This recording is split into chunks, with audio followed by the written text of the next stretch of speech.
राजा भरत की कथा सुना रहा था। राजा भरत ने त्याग कर दिया संसार का और जंगल में चले गए, और जंगल में गए तो महान तप किया और तपस्या सफल हो गई राजा भरत की। राजा भरत की जब तपस्या सफल हो गई तो आज राजा मुक्ति के दिन में पहुंच गए। आज मुक्ति होने वाली थी राजा की। मुक्ति होने से पहले राजा ने कहा कि चलो स्नान कर लो, नदी में स्नान के लिए चले गए।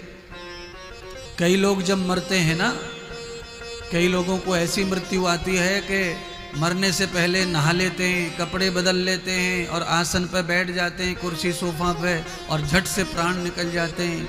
तो राजा भरत भी, उन्हें पता चल रहा था कि शरीर आज छूटेगा, तो उन्होंने स्नान करने का मन बनाया नदी में। वहाँ जाकर देखा कि एक हिरणी बच्चे को जन्म दे रही है। बच्चे को जन्म दे दिया, और बच्चे को जब जन्म दे दिया तो बच्चा पानी में बहने लग गया।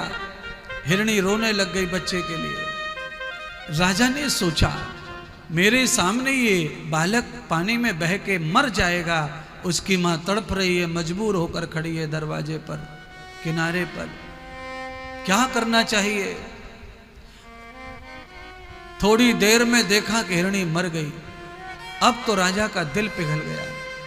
राजा ने कहा कि मुझे बच्चा बचाना चाहिए, क्योंकि सामने बच्चे को बचाने का सामर्थ्य मुझ में है बहने से, और मैं बचा नहीं पा रहा हूं अपने स्वार्थ के कारण, तो मेरी भक्ति का भी फिर फायदा क्या।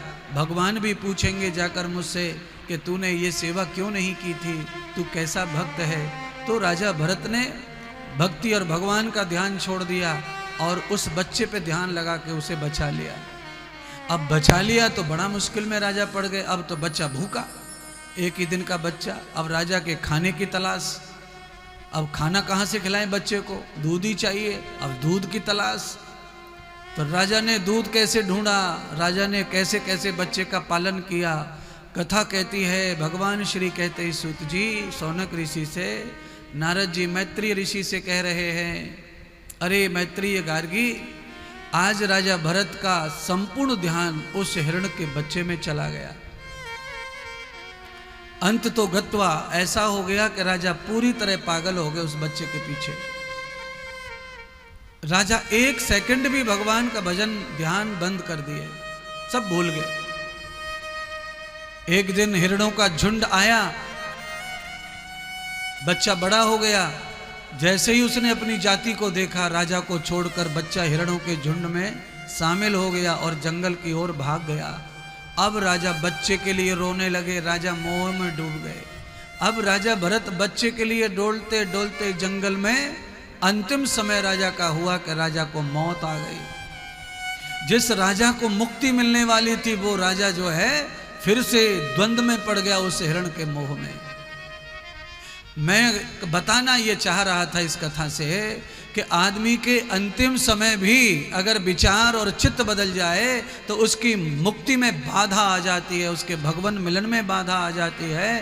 क्षणिक सा भी राग आपको विराग से परेशान कर देता है और फिर इसी जंजाल में, इसी माया लोक में आपको भटकने के लिए मजबूर कर देता है।